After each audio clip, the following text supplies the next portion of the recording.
Good afternoon student. Paper first आपका BCom first year unit first चल रही है। कॉन्ट्रैक्ट्स के टाइप ऑफ कॉन्ट्रैक्ट्स हम चैप्टर कर रहे थे। अब इसमें हम वॉइडेबल कॉन्ट्रैक्ट्स क्या होते हैं इसके बारे में पढ़ रहे थे कि वॉइडेबल कॉन्ट्रैक्ट होता क्या है, वर्तनीय अनुबंध होते क्या है। तो जो वॉइडेबल कॉन्ट्रैक्ट्स होते हैं इसमें एक पार्टी तो जो कॉन्ट्रैक्ट किया गया है उसको इन्फोर्सेबल बाय लॉ मानती है, ठीक है, कानून द्वारा परिवर्तनीय मानती है, बट दूसरी ऐसी है जो उसको कानून द्वारा परिवर्तनीय नहीं मानती है, ठीक है। तो इसमें हम दो ऑप्शन में इसको बांटा है कि enforceable by law, not enforceable by law. तो नॉट इन्फोर्सेबल बाय लॉ यानी जो ऐसी पार्टी जो ऐसे खुद ही ऐसे कॉन्ट्रैक्ट को वॉइडेबल मान रही है वो होती है एग्रीव्ड पार्टी, ठीक है। एग्रीव्ड पार्टी को बोला जाता है पीड़ित पक्षकार, ठीक है, जो पीड़ित पक्षकार होता है।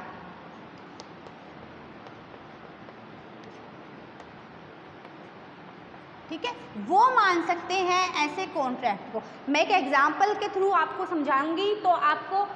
जो ये वॉइडेबल कॉन्ट्रैक्ट है वो अच्छे से समझ में आ जाएगा। पहले आप इसको राइट डाउन कर लीजिए।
देखिए,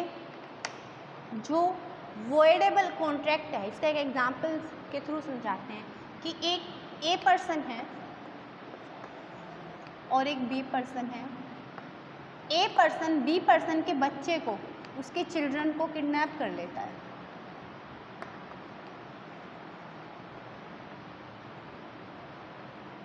ठीक है। ए पर्सन किडनैप कर लेता है बी पर्सन के चिल्ड्रन को और कहता है कि अगर इसके पास एक घर है, हाउस, कि तुम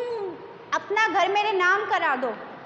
नहीं तो मैं तुम्हारे बच्चे को मार दूंगा, ठीक है। तो इस सिचुएशन में ए और बी के बीच में वो कॉन्टैक्ट कर लेते हैं, वो अपने बच्चे को बचाना चाहता है, कोई कंसाइडेशन नहीं मिल रहा है इस सिचुएशन में, ठीक है। बी इस कॉन्ट्रैक्ट के अंदर एंटर हुआ है, बट इस केस में जो बी है वो एक एग्रीव्ड पार्टी है, पीड़ित पक्षकार है।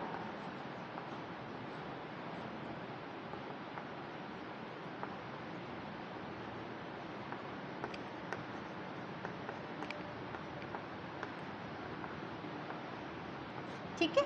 ठीक है। तो बी एंटर कर देता है, कॉन्ट्रैक्ट कर देता है, इसके नाम घर कर देता है, इसके बच्चे को छोड़ देता है। तो इस सिचुएशन में अब बी को ये हक है कि जो उसने वो कॉन्ट्रैक्ट कर लिया यानी अपना घर इसके नाम कर दिया, वो कोर्ट में जाके केस कर सकता है, ठीक है, ए के खिलाफ कि इसने मेरे बच्चे को किडनैप करके मुझसे जबरदस्ती, ठीक है, यानी अग्रीव पार्टी है, ठीक है। तो कोइरेशन, उत्पीड़न का मामला दर्ज हो सकता है, ठीक है। हम कोइरेशन के बारे में पढ़ेंगे जिसको उत्पीड़न बोलते हैं, नेक्स्ट क्लास में इसके बारे में अध्ययन करेंगे, ठीक है। तो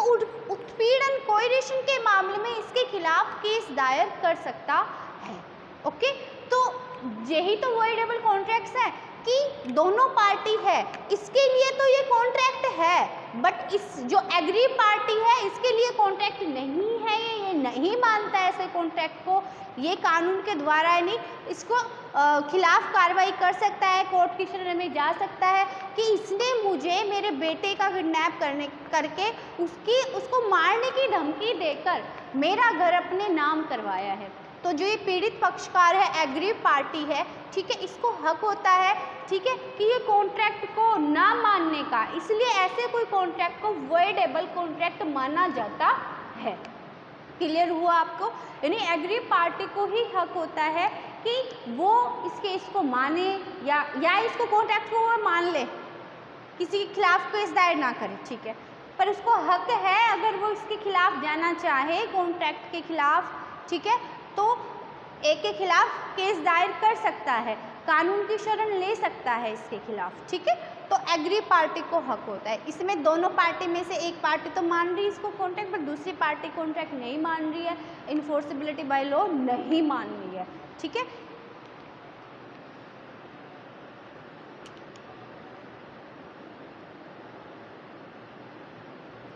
तो यानी जो पीड़ित एग्री पार्टी है उसकी इच्छा पर ये वॉइड होता है, यानी एग्री पार्टी ऐसे कॉन्ट्रैक्ट को नहीं मानती है, ऐसे कॉन्ट्रैक्ट को वो वॉइड कॉन्ट्रैक्ट मानती है। उसकी नज़र में ये कोई कॉन्ट्रैक्ट नहीं था कि उसने अपनी मर्जी से, देखो वैलिड कॉन्ट्रैक्ट की एसेंशियल्स होती है कंसेंट ऑफ दी पार्टी, दोनों पार्टी है उनकी कंसेंट तो होनी चाहिए, सहमति होनी चाहिए, एसेंशियल एलिमेंट्स है, ठीक है। पर इसका केस में आप देख रहे हैं कि इसकी क्या सहमति है, अपना घर बेचने की नहीं है ना, उसे तो ज़बरदस्ती काम कराया जा रहा है, ठीक है। तो ऐसे जो कॉन्ट्रैक्ट्स होते हैं उनको वॉइडेबल कॉन्ट्रैक्ट्स बोला जाता है। देखिए ये जो मीनिंग्स होते हैं ना इनके, अगर आपको याद ना तो आप केस इस तरह याद कर लीजिए, आपको अच्छे से याद भी रहेंगे, ठीक है, कि बिजनेस लॉ में तो सारा केस से ही रिलेटेड है, ठीक है। तो आप जो केसेस वगैरह होते हैं इनको अच्छे से पढ़िए, आपको केस से याद रहेगा कि हाँ उसके बच्चे को किडनैप कर लिया था तो इस तरह का ये वॉइडेबल कॉन्ट्रैक्ट के अंदर है, ठीक है। तो इसलिए इजी से हम याद कर सकते हैं इसको, ठीक है। तो ये वॉइडेबल कॉन्ट्रैक्ट के बारे में था। अब वॉइडेबल कॉन्ट्रैक्ट को हम, जो वॉइडेबल कॉन्ट्रैक्ट होते हैं ये भी दो प्रकार के होते हैं, इसके भी 2 टाइप्स होते हैं, ठीक है। वॉइडेबल जो कॉन्ट्रैक्ट होता है व्यर्थनीय अनुबंध, ठीक है, या शून्यकरणीय अनुबंध भी बोलते हैं, इसका दूसरा नाम भी है शून्यकरणीय अनुबंध, ठीक है, शून्यकरणीय अनुबंध।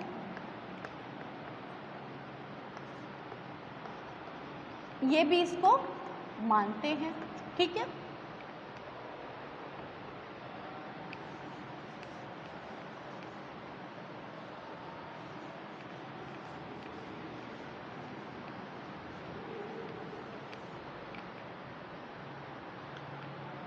अब जो वॉइडेबल कॉन्ट्रैक्ट्स हैं ये भी 2 प्रकार के होते हैं, 2 टाइप्स के होते हैं। वॉइडेबल जो कॉन्ट्रैक्ट्स होते हैं इसको हम 2 प्रकार से मान सकते हैं। Voidable from the very beginning, first है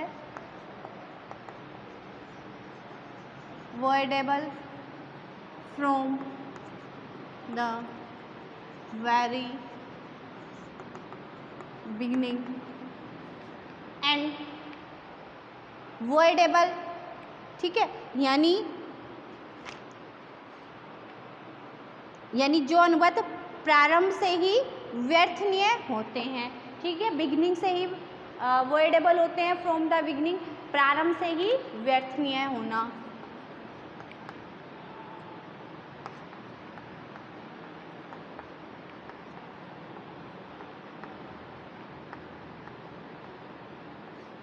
ठीक है, और जो सेकंड है, ठीक है, voidable from the very beginning and second है वॉइडेबल सब्सिक्वेंटली, ठीक है।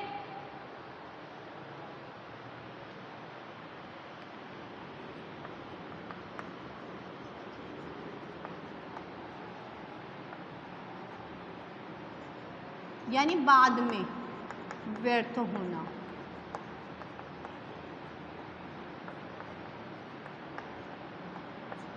ठीक है। 2 तरह से होते हैं वॉइडेबल कॉन्ट्रैक्ट्स, एक तो पहला कि वॉइडेबल होना वेरी बिगिनिंग, शुरुआत में ही, प्रारंभ से ही व्यर्थनीय होना, एंड सेकंड है वॉइडेबल सब्सिक्वेंटली, बाद में व्यर्थ होना, ठीक है। तो इसमें जो हम फर्स्ट करेंगे, ठीक है, अब voidable from very the beginning,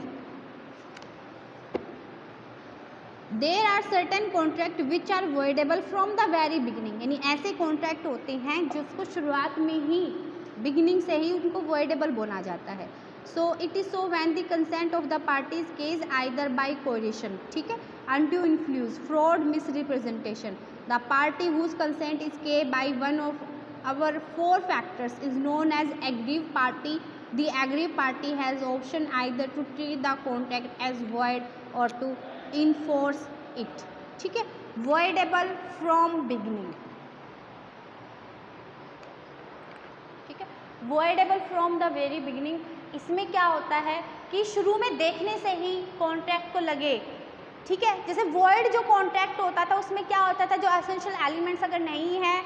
not enforceable by law है, तो उसको देखते हम कह सकते थे बिगिनिंग पे ये तो व्यर्थ हैं, वॉइड एग्रीमेंट से जो बोला गया था, ठीक है। अब आता है वॉइडेबल, जो वॉइडेबल व्यर्थकारी शून्यकारी होते हैं, ठीक है, तो ऐसे जो एग्रीमेंट्स होते हैं, ठीक है, जिसमें शुरू में ही देखने पर वो कह दे, ठीक है, तो जो कंसेंट ऑफ द पार्टी, इसमें जो पार्टी होती है वो कंसेंट देती है, अपनी सहमति देती है, यानी कंसेंट ऑफ द पार्टी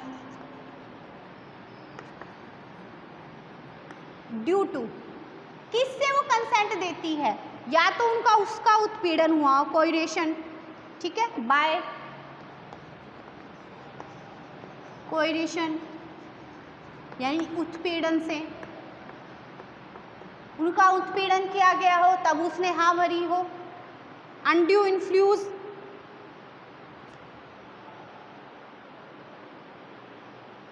ठीक है,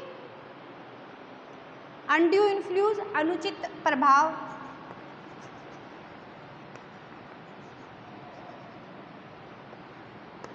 अनुचित प्रभाव,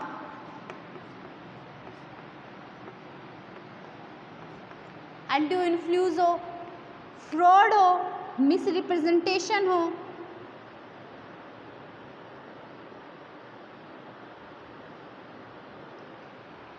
फ्रॉड, कपट, मिसरिप्रेजेंटेशन,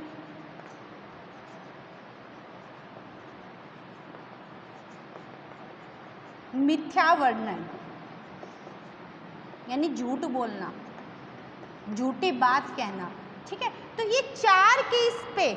ये चार एलिमेंट्स के बेस पे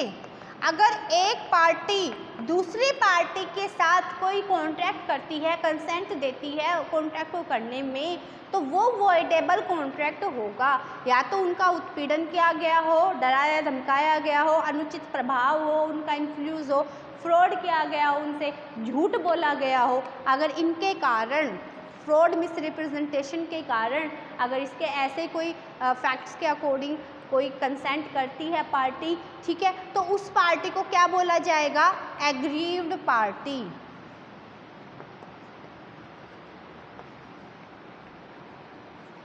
ठीक है, यानी पीड़ित पक्षकार। और जो दोषी होगा,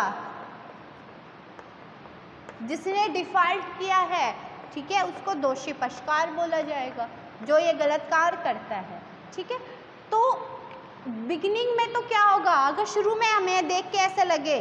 कि ऐसे कॉन्ट्रैक्ट में अनुचित प्रभाव है, देखते ही ऐसे लगे ये इनमें से कोई एलिमेंट्स है, तो वो शुरू में ही वो कॉन्ट्रैक्ट क्या हो जाएगा, फ्रॉम द बिगिनिंग ही उसको क्या बोला जाएगा, वो वॉइडेबल कॉन्ट्रैक्ट है, ठीक है। जैसे मैंने आपको एग्जाम्पल दिया था कि ए का बच्चा चुरा लेता है और कहता है, उसका अपहरण कर लेता है, किडनैप कर लेता है और कहता है कि तुम अपना मकान मेरे नाम कर दो, मैं आपके बच्चे को छोड़ दूंगा, उसके मकान नाम कर देता है, तो वो एक मामला कोएरेशन का है, ठीक है। तो देख के पता चल रहा है कि उसने उसके बच्चे को किडनैप करके विदाउट कंसाइडेशन ऐसा किया है, विदाउट उसकी कंसेंट पे ऐसा किया है, उसने सहमति तो दी है, साइन तो उसने किए होंगे, बट क्या उसने सहमति दबाव में आके दी थी, कोएरेशन के थ्रू दी थी, उत्पीड़न हुआ था उसका, तो इस सिचुएशन में जो कॉन्ट्रैक्ट बना है वो है वॉइडेबल कॉन्ट्रैक्ट। मीनिंग क्लियर हुआ?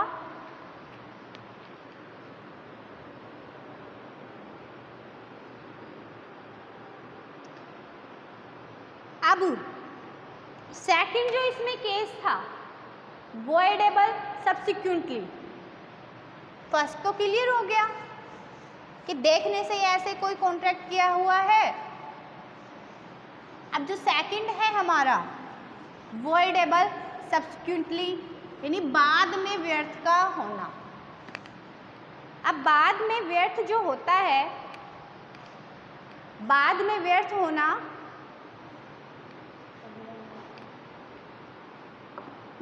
सेकंड जो केस है जिसमें जो कॉन्ट्रैक्ट है वो वॉइडेबल होता है, ठीक है। तो वॉइडेबल किस केस में होता है? देयर आर सर्टेन केसेस, ठीक है, in which a party may treat a contract as voidable. In other words, when one of the party to the contract elects to treat the contract as void, ठीक है। voidable subsequently का है कि बाद में उसका, यानी जैसे दो पार्टी है, दो पार्टी में से एक पार्टी ने बाद में, मान लें पहले शुरुआत में कोई एग्रीमेंट कर लिया, बट उसने बाद में उस एग्रीमेंट को पूरा नहीं किया, छोड़ दिया उसको करना काम को, तो उस एग्रीमेंट को, उस कॉन्ट्रैक्ट को वॉइडेबल कॉन्ट्रैक्ट बोला जाता है, ठीक है। तो तीन सिचुएशन होती है, जिस सिचुएशन में वॉइडेबल यानी बाद में, ठीक है, यानी वे अनुबंध जो प्रारंभ में करते समय तो वैध होते हैं किंतु बाद में व्यर्थनीय समझे जा सकते हैं, ठीक है। तो सिचुएशंस होती है किनके कारण वो वॉइडेबल सब्सिक्वेंटली हो सकते हैं, यानी शुरू में देखने पर तो उसमें कुछ ऐसा नहीं लग रहा कि कुछ गलत हुआ है, ठीक है, यानी ऐसे कॉन्ट्रैक्ट जिसमें देखने में ऐसा कुछ नहीं लग रहा कि गलत हुआ है, ठीक है, कोई काम ऐसा नहीं है कि भाई ना उत्पीड़न के मामले से उन्होंने अपनी मर्जी से किया है, ना फ्रॉड हुआ है, ना मिसरिप्रेजेंटेशन हुआ है, ना अनड्यू इन्फ्लूज है, उसमें अकॉर्डिंग में पार्टीज ने कुछ नहीं बोला, ठीक है। बट जो कुछ ऐसी सिचुएशंस होती है, ठीक है, बट कुछ ऐसी सिचुएशंस होती हैं उनके अकॉर्डिंग, ठीक है, बट ऐसी सिचुएशंस होती है, यानी ऐसी कुछ सिचुएशन है जिसमें जो कॉन्ट्रैक्ट है वो पहले तो वॉइड नहीं होते हैं लेकिन बाद में वॉइड हो जाते हैं, वॉइडेबल हो जाते हैं। तो तीन तरह की सिचुएशन बताई गई है। फर्स्ट सिचुएशन है ऑन रिफ्यूज़ल ऑफ परफॉर्मेंस, ठीक है, वॉइडेबल सब्सिक्वेंटली है ना, तो इसकी तीन सिचुएशन बताई गई है, जिसमें फर्स्ट है on refusal of performance,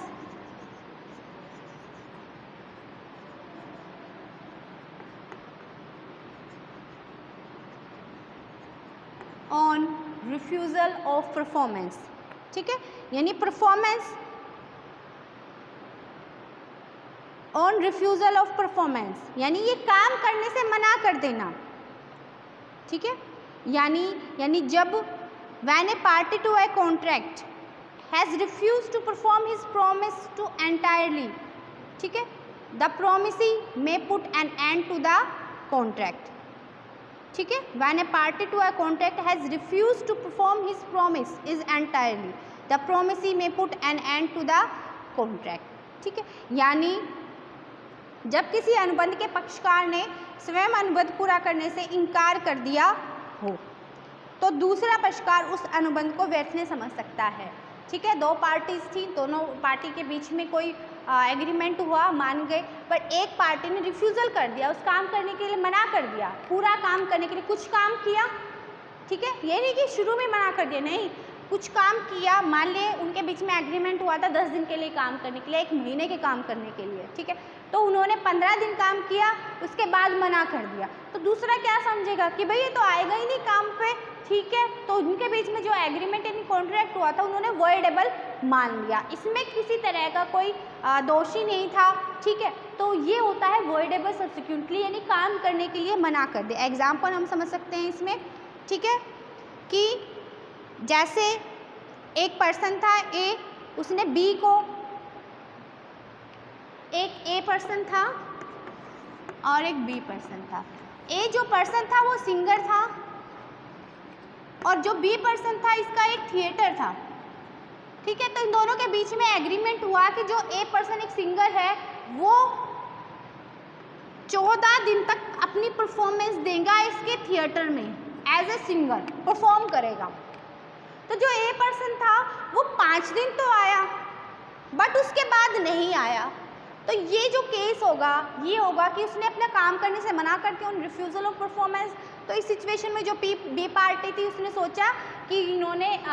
अपना जो काम करने के लिए इन्होंने मना कर दिया, रिफ्यूज़ल ऑफ परफॉर्मेंस हो गई है, तो अभी इनका जो बीच में जो कॉन्ट्रैक्ट हुआ था वो वॉइडेबल कॉन्ट्रैक्ट हो गया है। ठीक है, तो ये व्यर्थ नहीं अनुबंध हो जाएगा, वॉइडेबल कॉन्ट्रैक्ट हो जाएगा। फर्स्ट सिचुएशन क्लियर हुई। सेकंड सिचुएशन पे चलते हैं। When a party prevents another from performing, ये तो फर्स्ट सिचुएशन हो गई आपकी कि एक पार्टी मना कर दे परफॉर्म करने के लिए। सेकंड जो सिचुएशन है that is on when a party prevents when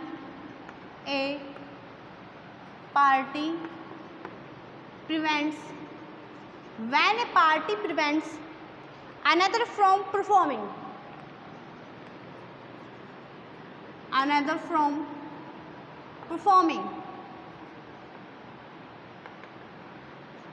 when a party prevents another from performing,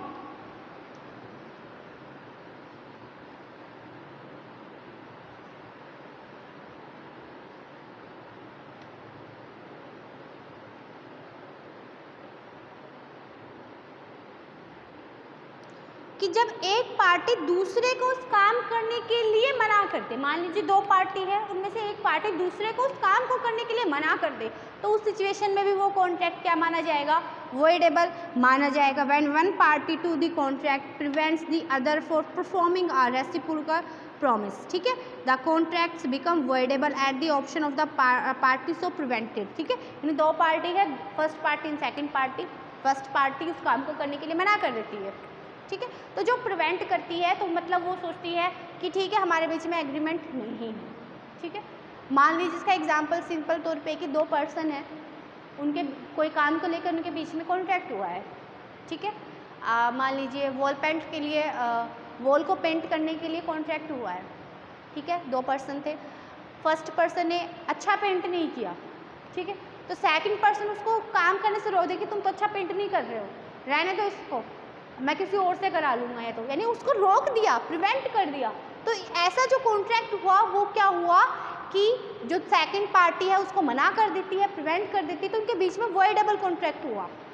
ठीक है, कि वो अच्छा काम नहीं कर रहे हैं, उसको पसंद नहीं आ रहा, वो किसी और से कराएगा, तो उसको दूसरे पार्टी को करने से रोक देता है। ठीक है, तो उस सिचुएशन में भी जो कॉन्ट्रैक्ट बनता है वो वॉइडेबल कॉन्ट्रैक्ट होता है। ठीक है, the party so prevented well be entitled to compensation from the party preventing him. ठीक है, अब जो इसने एक दिन काम किया है, एक दिन जिसने अपना पेंट करके पूरा दिन वो लगा रहा, एक दिन उसने काम तो किया, उसको दूसरे दिन पसंद नहीं आया, तो उस दिन के लिए तो वो तो क्या है, पेड, यानी उसको पेड तो करना पड़ेगा भाई, उसकी एक दिन का तो काम जिसने किया है उसके लिए तो उसको पेड करना पड़ेगा। ठीक है, तो जो फर्स्ट जो पार्टी होती है इस सिचुएशन में, वो उसने जितना खर्च किया है, यानी जितना उसने काम किया है उसके अकॉर्डिंग वो अपना मतलब जो रेम्यूनरेशन है या वेतन है वो, ठीक है, एक दिन की जो दिहाड़ी बोलते हैं वो मांग सकता है। क्लियर हुआ? ठीक है, तो कंपेंसेशन मांग सकता है from the preventing party preventing him, यानी जो पार्टी उसको काम करने से रोकना चाह रही है उस पार्टी से वो मांग सकता है। ठीक है, तो क्लियर हुआ ये कि जो दूसरी पार्टी काम करने से मना कर देती है।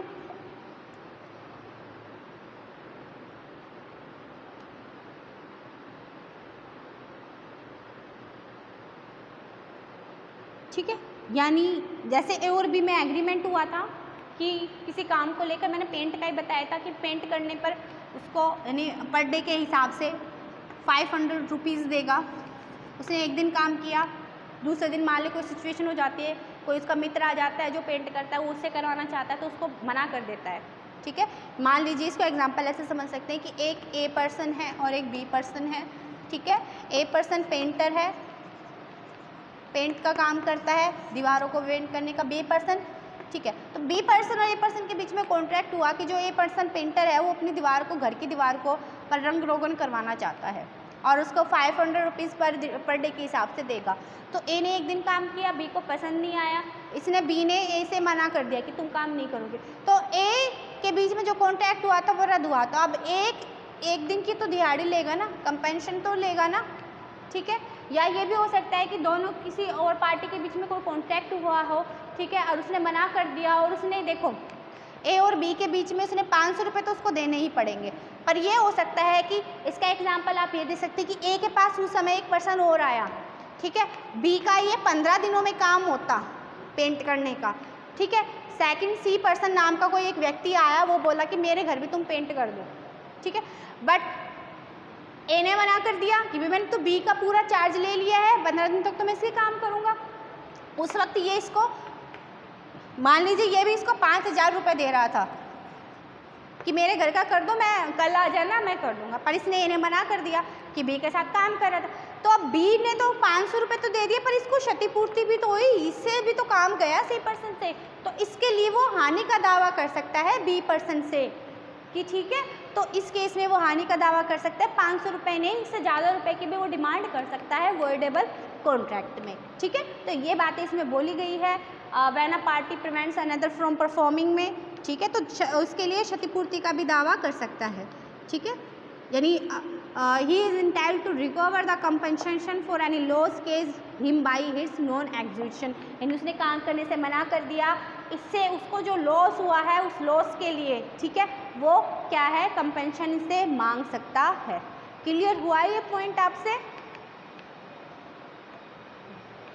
नेक्स्ट जो इसमें थर्ड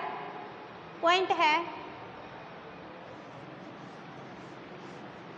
केस से याद करेंगे आप तो अच्छा आपको समझ में आएगा, राइट डाउन कर लीजिए केस को, केस से याद करेंगे तो पॉइंट्स भी दिमाग में ज़्यादा अच्छे रहेंगे। थर्ड है when a party fails to perform within a specific time, when a party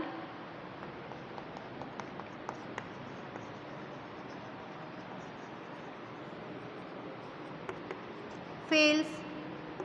to perform, when a party fails to perform within a specific time,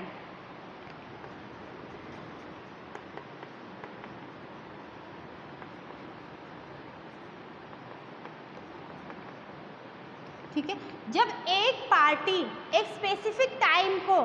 में जो कार्य है उसको परफॉर्म करने में फेल हो जाए, देखिए उस सिचुएशन में क्या होगा कि एक पार्टी थी दूसरे पार्टी से कहता है कि काम पूरा हो जाए, इतने समय में हो जाना चाहिए, पर वो उसको पूरा नहीं कर पाता, ठीक है। तो अगर टाइम पे काम पूरा नहीं हुआ है तो उसको व्यर्थ समझ सकता है, ठीक है। अगर टाइम पे काम नहीं हुआ है, यानी दो पार्टी है, दो पार्टी के बीच में कोई एग्रीमेंट कॉन्ट्रैक्ट हुआ है टाइम पे कि हाँ इस टाइम पे करना है, और वो अगर पूरा ना हो पाए तो उस सिचुएशन में क्या होगा, उनके बीच में जो कॉन्ट्रैक्ट होगा वो वॉइडेबल कॉन्ट्रैक्ट होगा, ठीक है।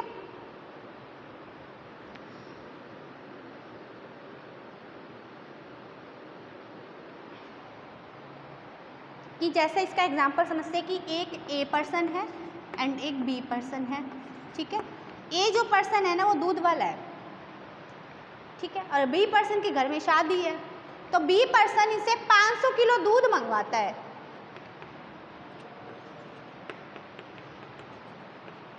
मान लीजिए ये 16 अक्टूबर को चाहिए इसको, ठीक है, और इसे बोल देता है कि 500 किलो दूध ले आना टाइम पे, पर एक किसी कारणवश या तो भाई इसके बीमार हो जाते हैं, कुछ ऐसी कंडीशन होती है, उस वक्त 500 किलो दूध इसके पास नहीं पहुंचा पाता, ठीक है, टाइम पे नहीं दे पाता। 16 अक्टूबर को 10 बजे उसको चाहिए था, ठीक है, तो ये टाइम पे नहीं ले पाता है, दूध नहीं पे जाता है, तो इनके बीच में जो कॉन्ट्रैक्ट हुआ है वो कौन सा कॉन्ट्रैक्ट होगा, वॉइडेबल, जो टाइम पे पूरा नहीं किया, ऐसे कॉन्ट्रैक्ट को क्या बोल सकते हैं हम, वॉइडेबल कॉन्ट्रैक्ट बोल सकते हैं, ठीक है। वॉइडेबल यानी व्यर्थनीय अनुबंध होगा, और इस सिचुएशन में बी है ना वो कंपेंशन भी मांग सकता है ए से, हो सकता है भाई उसको माने से घर में शादी है, दूध से उसको कुछ और भी बनवाना हो, लास्ट टाइम में इसने दूध वाले किसी और कहीं और पे अरेंजमेंट किया, मान लीजिए इसे दूध में उसको मान ले 25,000 रुपये का दूध आता, मान लीजिए, ठीक है, और उसको उस समय अरेंजमेंट हुआ है, उसको मिला है 30,000 या 35,000 में, तो जो ये उसको हानि हुई है, लॉस हुआ है इसके मना करने पर, तो इस लॉस के लिए वो कंपेंशन इससे किससे मांग सकता है, ए पर्सन से मांग सकता है कि मेरे